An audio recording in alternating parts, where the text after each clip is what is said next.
전능하신 하나님 아버지, 우리에게 호흡 주시고 생명 주시고 무엇보다 하나님 사랑하는 마음 주셔서 이곳 자리로 불러 모아 예배케 하심에 감사합니다. 주님, 우리가 예배자 되기 원합니다. 예배자의 정체성으로 세상을 살기 원합니다. 주님, 우리를 붙들어 주시고 신실하게 인도하여 주시옵소서. 주님께서 함께 하심 믿사오며 사랑이신 예수 그리스도의 이름으로 기도합니다. 아멘. 우리 찬송가 321장 찬송가 321장 날 대속하신 예수께 함께 하나님께 찬양 올려드리겠습니다.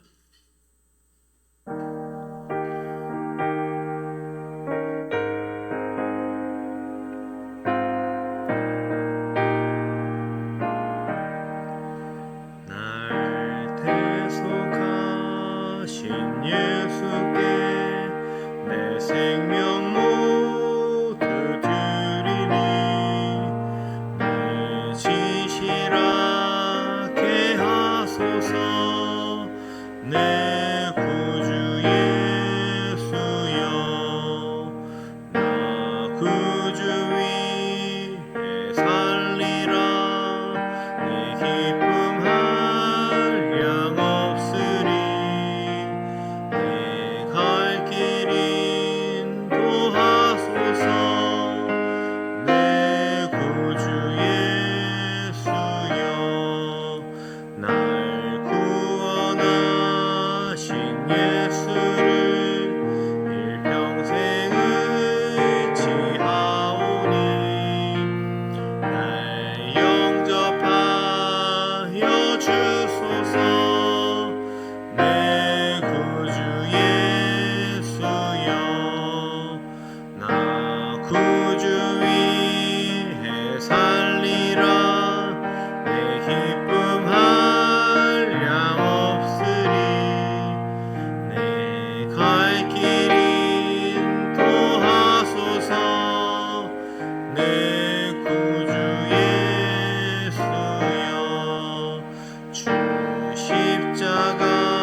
아멘. 오늘 하나님께서 우리에게 허락하신 말씀은 에스겔 40장 말씀입니다. 에스겔 40장 1절로 16절까지의 말씀을 같이 보시겠습니다. 에스겔 40장 1절로 16절까지의 말씀을 저와 여러분이 한 절씩 교독하신 후에 마지막 16절은 합독하도록 하겠습니다. 제가 먼저 1절 봉독해 올립니다. 우리가 사로잡힌 지 25째 해 성이 함락된 후 열넷째 때 해 첫째 달 열째 날에 곧 그날에 여호와의 권능이 내게 임하여 나를 데리고 이스라엘 땅으로 가시되 하나님의 이상 중에 나를 데리고 이스라엘 땅에 이르러 나를 매우 높은 산 위에 내려놓으시는데 거기에서 나무로 향하여 성읍 형상 같은 것이 있더라. 나를 데리시고 거기에 이르시니 모양이 녹같이 빛난 사람 하나가 손에 삼줄과 측량하는 장대를 가지고 문에 서 있더니 그 사람이 내게 이르되 인자야, 내가 내게 보이는 그것을 눈으로 보고 귀로 들으며 내 마음으로 생각할지어다. 내가 이것을 내게 보이려고 이리로 데리고 왔나니 너는 본 것을 다 이스라엘 족속에게 전할지어다 하더라. 내가 본즉 집 바깥 사방으로 담이 있더라. 그 사람의 손에 측량하는 장대를 잡았는데 그 길이가 팔꿈치에서 손가락에 이르고 한 손바닥 너비가 더한 자로 6척이라. 그 담을 측량하니 두께가 한 장대요 높이도 한 장대며. 그가 동쪽을 향한 문에 이르러 층계에 올라 그 문의 통로를 측량하니 길이가 한 장대요 그 문 안쪽 통로의 길이도 한 장대며 그 문간에 문지기 방들이 있는데 각기 길이가 한 장대요 너비가 한 장대요 각 방 사이 벽이 5척이며 안쪽 문 통로의 길이가 한 장대요 그 앞에 현관이 있고 그 앞에 안문이 있으며. 그가 또 안문의 현관을 측량하니 한 장대며 안문의 현관을 또 측량하니 8척이요 그 문 벽은 2척이라. 그 문의 현관이 안으로 향하였으며. 그 동문간의 문지기 방은 왼쪽에 셋이 있고 오른쪽에 셋이 있으니 그 셋이 각각 같은 크기요 그 좌우편 벽도 다 같은 크기며 또 그 문 통로를 측량하니 너비가 10척이요 길이가 13척이며. 방 앞에 간막이 벽이 있는데 이쪽 간막이 벽도 한 척이요 저쪽 간막이 벽도 한 척이며 그 방은 이쪽도 6척이요 저쪽도 6척이며 그가 그 문간을 측량하니 이 방 지붕가에서 저 방 지붕가까지 너비가 25척인데 방문은 서로 반대되었으며. 그가 또 현관을 측량하니 너비가 20척이요 현관 사방에 뜰이 있으며 바깥문 통로에서부터 안문 현관 앞까지 50척이며. 함께 읽겠습니다.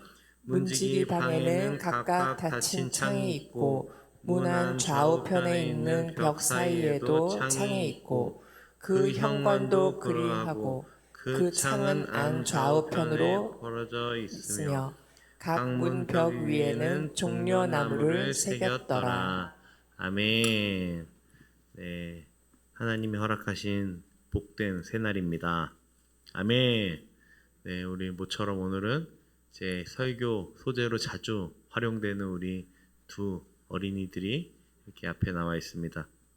새벽에 오늘 제가 이제 일정 이후에 우리 말씀 이후에 우리 청소년부 친구들과 함께 이제 815 런이라고 같이 기흥 호수공원을 8.15km를 이제 뛰는데 이제 거기에 같이 하게 되었습니다. 같이 하게 됐는데 거기만 데려갈 생각이었는데 새벽 예배를 안 가면 거기를 데려갈 수가 없잖아요.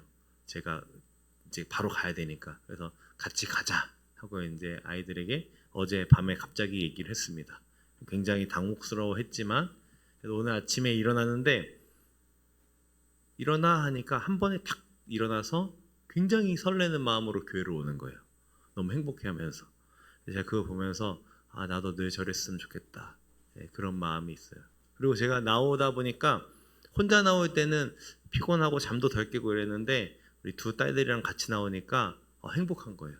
새벽부터 누구랑 같이 가느냐가 참 중요하다. 우리 인생길도 주님과 늘 동행하는, 그래서 지치지 않고 힘든 새벽 일찍 일어나든 밤늦게 눕든 여러 수고하는 일상 가운데도 주님과 늘 동행함으로 항상 기쁨이 넘치기를 축복합니다. 네, 오늘의 본문은 우리가 사로잡힌 지 25째 해, 성이 함락된 후 14째 해 첫째 달 10째 날에 라고 시작하고 있습니다. 이것이 에스겔과 이스라엘 민족이 처해 있는 상황인 것이죠. 무슨 말이냐? BC 586년에 예루살렘은 완전히 함락되었습니다. 이스라엘의 가장 큰 자부심이었던 긍지였던 솔로몬 성전이 불타버리고 무너져 버립니다. 그리고 그들이 포로로 끌려가 있던 상황, 그것이 지금의 상황이라는 것이죠. 이스라엘 백성들에게 성전 파괴, 그것은 하나님이 자신들을 떠났다는 것을 의미하는 거예요. 이제 아무것도 의지할 수 없는 상태로, 아무것도 기대할 수 없는 상태로 이방인들에게 끌려가서 노예가 된 것입니다. 소망이 없지요. 보이는 것이 없죠. 기대할 수 있는 것은 아무것도 없습니다. 그런데 성전이 불탄 지 14년이 지나고 포로로 잡혀간 지 25년이나 되는 그때 성전이 다시 세워질 거라고는 기대조차 상상조차 할 수 없었던 그 상황에서 하나님이 이스라엘에게 임하시는 것이죠. 1절 하반절입니다. 곧 그날에 여호와의 권능이 내게 임하여 나를 데리고 이스라엘 땅으로 가시되. 이미 끝났습니다. 다 끝나버렸다고 말씀드렸죠. 그런데 이제 와서 무슨 여호와의 권능입니까? 여기서 쓰인 여호와의 권능은요, 직역하자면 여호와의 손이에요. 여호와의 손이 아무것도 할 수 없는, 더 이상 아무것도 할 수 없어 좌절하고 손 놓고 있는 이스라엘과 에스겔의 손을 다시 붙드시는 것이죠. 이것이 사실 하나님의 방법입니다. 하나님께서는요, 아말렉과의 전쟁 가운데 모세와 이스라엘 백성들이 처해 있을 때 모세에게 선봉에 서서 모범을 보여라. 이것이 가장 합리적이고 상식적이죠. 뒤에서 전략을 세워라. 이것이 가장 합리적이에요. 너 손 하나 더 거들어라. 이게 우리의 방법이에요. 근데 하나님 그렇게 일하지 않으시죠? 산으로 올라가 봐. 너네가 절대 이길 수 없는 전쟁. 그리고 모세에게 손을 들게 하십니다. 손을 드는 건 뭐죠? 항복이에요. 손을 들면요, 아무것도 할 수 없어요. 군대에서도요, 경계 근무 쓸 때 가장 먼저 명령하는 것이, 적에게 명령하는 것이 뭐냐? 손 들어. 손 왜? 무장 해제시키는 거예요. 하나님은 모세를 무장 해제시키시고요, 뭘 하셨어요? 거기에 원어에 한글 성경에 나와 있지 않은 단어가 등장합니다. 거기서도 하나님의 손. 하나님의 손이요, 여호와의 권능. 하나님의 손이 에스겔을 붙잡으셨어요. 에스겔과 이스라엘이 꽁꽁 묶여서 아무것도 할 수 없는 그 상황에서 여호와 하나님께서 에스겔에게 임하여 다시 성전이 회복되는 환상을 보여주십니다. 하나님의 손이 성전을 회복하시는 것이죠. 2절입니다. 하나님의 이상 중에 나를 데리고 이스라엘 땅에 이르러 나를 매우 높은 산 위에 내려놓으시는데 거기에서 나무로 향하여 성읍 형상 같은 것이 있더라. 하나님께서는 그발 강가에 있는 에스겔의 영혼을 들어 매우 높은 산 위로 데려가셨습니다. 이 산은 성전산입니다. 이곳은 하나님이 거하시는 가장 신성한 장소, 거룩한 장소인 것이죠. 거기서 하나님께서는 에스겔에게 나무로 향하여 있는 성읍 형상 같은 것을 보여주십니다. 성읍 형상 같은 것. 점차 하늘로부터 내려와 세워질 회복될 새 예루살렘, 새 성전을 보여주신 것이죠. 에스겔의 몸은 여전히 어디에 있다고요? 포로 생활을 하고 있는 바벨론, 그발 강가에 포로들을 모아서 그곳에서 살게 했습니다. 그곳에 머물러 있어요. 여전히 머물러 있습니다. 그러나 하나님께서는 그의 영혼을 이끌어 장차 회복된 이스라엘과 새 성전을 보여주신 것입니다. 사랑하는 여러분, 우리의 삶도 마찬가지입니다. 우리의 몸은 여전히 문제를 마주하고 있죠. 여기서 문제 없는 사람은 아무도 없습니다. 여기 작은 꼬맹이들도 문제가 있어요. 지금 큰일 났습니다. 구구단이 외워지지 않는 거예요. 큰일 났습니다. 문제를 풀 게 너무 많은 거죠. 모두에게 다 문제가 있어요. 다 문제가 있어요. 그 가운데 우리가 여전히 문제를 마주하고 있고 여전히 바벨론 포로와 같은 생활을 하고 있을지라도 우리의 정체성이 거기에만 머물러서는 안 되는 것이죠. 우리가 땅에 거한다고 해서 땅 바닥에 고개를 쳐박고 땅을 보고 살아가면 안 되는 것이죠. 항상 하늘을 봐야 되는 것이죠. 왜요? 우리의 정체성은 하늘에 있기 때문에. 우리는 하나님이 우리에게 보여주시는 것을 보고 우리에게 바라시는 꿈을 꿔야 합니다. 우리의 인생을 통해 이루실 하나님 나라가 우리 삶의 소망이 되어야 하는 것이죠. 남들보다 더 높은 것, 남들보다 더 아름다운 길을 걷는 것에 그래봤자 이 땅의 것이죠. 그것을 하나님께서 허락하신다면 감사의 고백으로 드리면 되는 것이지만 그것이 나의 소망되어서는 안 된다는 것입니다. 4절에서는 하나님께서 이렇게 명령하십니다. 내가 내게 보이는 그것을 눈으로 보고 귀로 들으며 내 마음으로 생각할지어다. 하나님의 비전을 받은 자는 자신이 주인되어 살아가지 않습니다. 하나님의 사람들은 하나님께서 나에게 보이신 것을 눈으로 보고 하나님께서 들려주시는 것을 들으며 하나님께서 내 마음에 품게 하시는 것을 생각하며 묵상해야 하는 것이죠. 내게 보이는 것이 여전히 불타버린 성벽, 포로 생활, 처참한 생활 뿐이지만 내게 보이는 현실이 아닌 하나님께서 보게 하시는 것들을, 들려주시는 것들을, 내 마음에 품게 하시는 것들을 볼 수 있어야 되는 것이죠.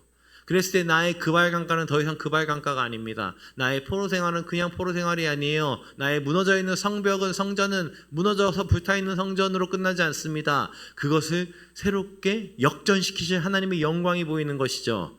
그것이 우리의 삶이 되어야 합니다. 문제 앞에만 마주하고 있으면 그거는 기독교인일 이유가 없어요. 하나님을 믿는다고 말할 이유가 없습니다. 그 문제를 그냥 내가 마주하고 있는 거예요. 여전히 내가 내 자신을 소유해서. 우리는 하나님의 소유입니다. 하나님의 것입니다. 그렇기 때문에 우리가 마주한 모든 문제들과 모든 상황 가운데 하나님 앞에 서야 되는 것이죠. 하나님이 책임지시는 인생, 하나님의 것이라면 누가 책임을 지시겠어요? 하나님이 책임지셔야죠. 하나님이 책임지시는 거예요. 내가 원하는 방법이 아닐 수 있겠지만 우리로 하나님의 꿈을 보게 하시는 하나님께서 5절부터 이미 새 성전을 설계하고 계신 것을 볼 수 있습니다. 하나님께서는 그분의 나라를 위해 지금도 신실하게 일하십니다. 3절에서 에스겔 앞에 나타났던 놋같이 빛나는 사람은 5절부터 본격적으로 그 성전을, 새 예루살렘을 측량하기 시작합니다. 그가 가장 먼저 측량한 것은 성전 바깥을 두르고 있는 담입니다.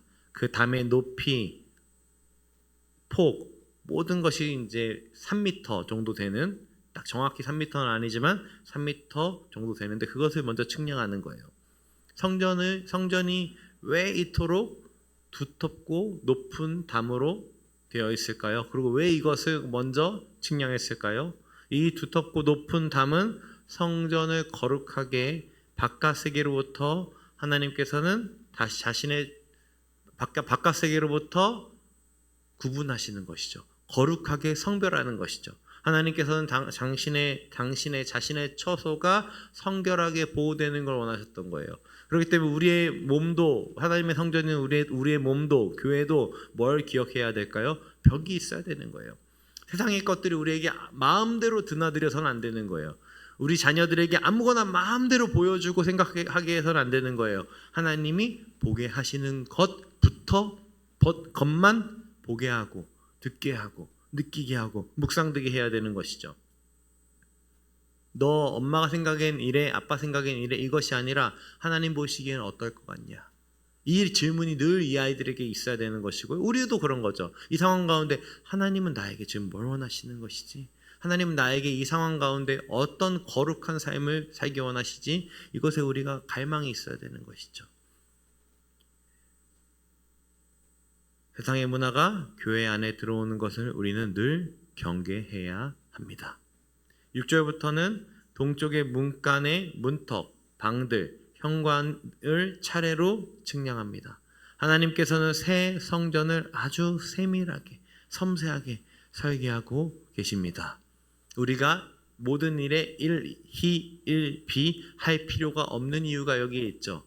우리가 하나님의 편에 서 있다면, 하나님의 백성으로 하나님의 꿈을 꾼다면 그 다음부터는 크고 작은 일에 우리가 심장을 철렁, 가슴을 덜컹 할 필요가 없는 거예요. 왜요?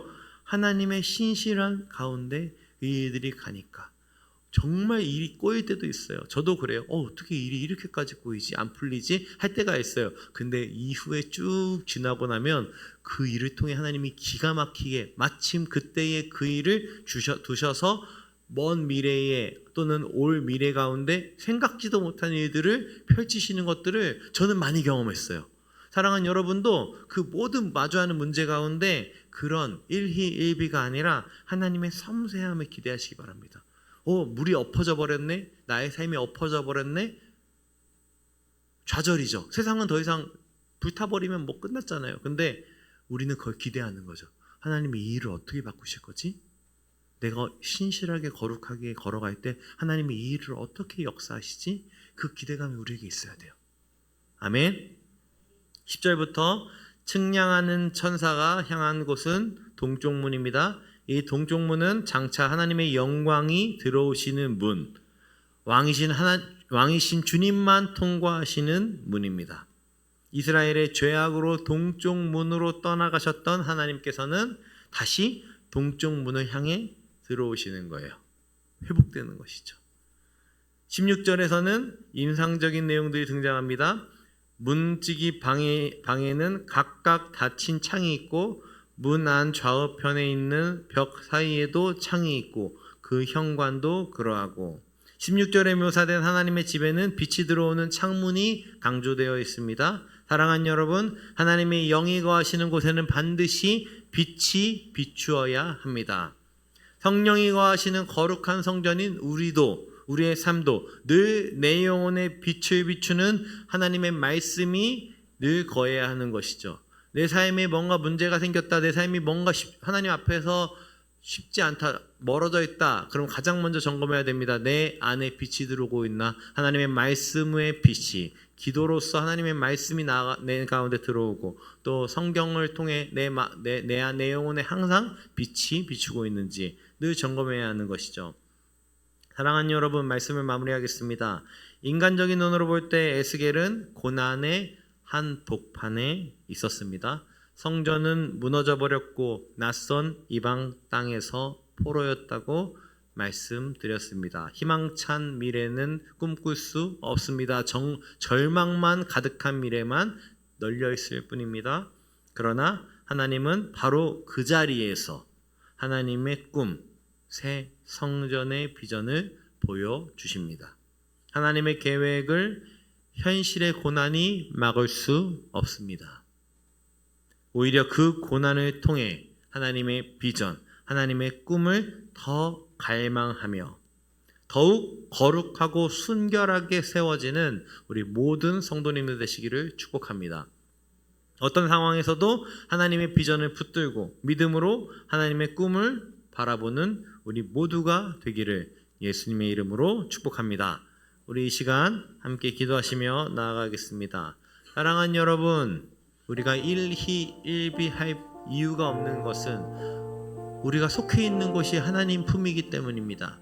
우리는 하나님의 소유이기 때문입니다. 내 안에 있는 모든 문제들 내가 바라보는 것이 아니라 그것을 기대하시기를 축복해요. 쉽지 않죠. 풍랑을 만났을 때 어떻게 그것을 아무렇지 않게 하겠습니까? 그건 아무도 할 수 없어요. 그러나 우리 배에 예수님이 타고 계신다면 그것은 문제될 게 없죠.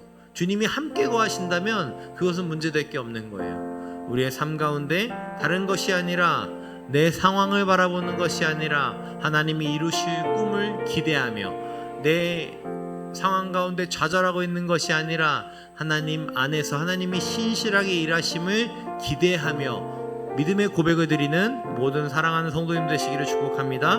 우리 교회를 위해 기도했으면 좋겠습니다. 우리 사랑하는 담임 목사님의 영육간의 충만함을 허락하여 주시고 이 학기 준비되는 모든 일정 가운데 새 영을 부어주셔서 우리 담임 목사님으로 지치지 아니하고 지친 육체가 회복되는 귀한 역사가 일어날 수 있도록 또 함께 동역하는 모든 교역자들 가운데 같은 마음, 같은 뜻으로 아름다운 교회를 잘 세워갈 수 있도록 모든 리더십들이, 모든 성도들이 주님의 교회를, 주님의 비전을, 새 예루살렘, 새 성전을 하나님께서 이곳을 통해 일하실 것을 기대함으로 같이 걸어갈 수 있도록 기도해 주시기 바랍니다.